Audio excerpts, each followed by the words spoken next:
Bienvenue dans le conte sacré d'Afrique.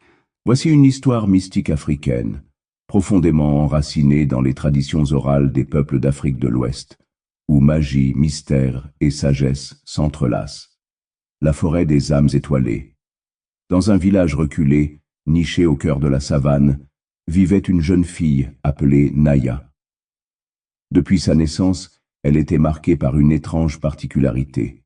Ses yeux, d'un gris lumineux, semblaient briller dans l'obscurité. Les anciens du village racontaient qu'elle était une enfant bénie par les ancêtres, mais beaucoup craignaient cette bénédiction autant qu'ils la respectaient.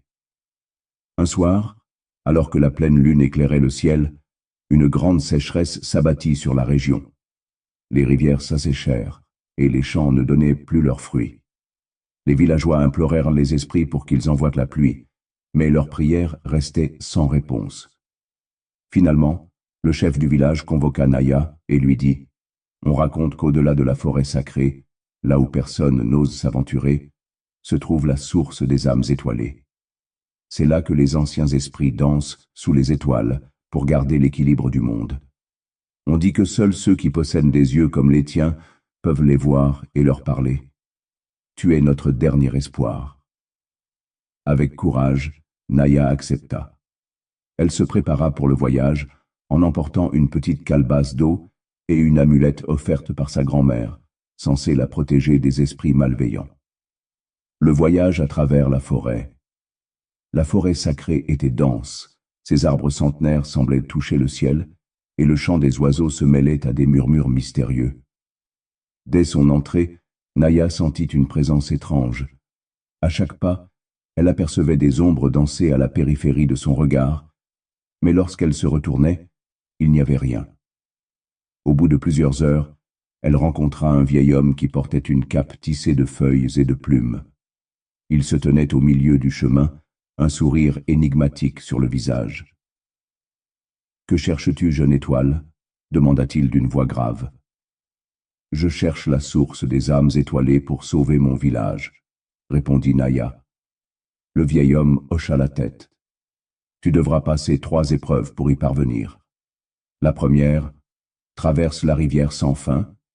La deuxième, affronte l'esprit de tes propres peurs. La troisième, offre un fragment de ton âme en sacrifice. » Les 3 épreuves. La rivière sans fin. Arrivant devant une rivière large et tumultueuse, Naya fut surprise de constater qu'aucun pont ne la traversait.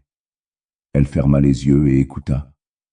Une voix douce, semblable à celle du vent, murmura « L'eau te portera si tu crois en elle. » Avec hésitation, elle marcha sur l'eau. À sa grande surprise, elle flotta, portée par une énergie invisible, jusqu'à l'autre rive. L'esprit de ses peurs. Plus loin, elle rencontra une créature massive, une ombre changeante qui prenait la forme de ses pires cauchemars. Un serpent gigantesque, une tempête dévastatrice, et enfin son propre reflet, brisé et triste. Naya comprit qu'elle devait affronter sa peur avec calme. Elle se concentra, récita une prière enseignée par sa grand-mère, et l'ombre se dissipa. Le sacrifice. Enfin, elle arriva devant la source des âmes étoilées, une cascade lumineuse qui semblait tomber directement du ciel. Une voix résonna. « Pour sauver ton village, il faut nous offrir une part de toi-même. » Naya comprit qu'il ne s'agissait pas d'un sacrifice physique, mais d'un morceau de son esprit. Elle ferma les yeux et murmura « Je donne ma peur, mon doute et mon égoïsme. Prenez-les pour que je devienne un guide pour mon peuple. » La lumière de la cascade l'entoura, et une pluie douce commença à tomber sur la forêt. Le retour triomphal. Quand Naya revint au village, les champs étaient déjà irrigués par une pluie bienfaitrice. Les villageois la célébrèrent comme une héroïne, mais elle resta humble, se souvenant des leçons apprises dans la forêt. Désormais, elle était non seulement une protectrice du village, mais aussi une gardienne du lien sacré entre les hommes et les esprits. Cette histoire montre l'importance du courage, de l'humilité et du respect envers les forces invisibles qui façonnent nos vies. Elle reflète aussi l'harmonie entre l'humain et la nature, un thème central dans de nombreuses traditions africaines.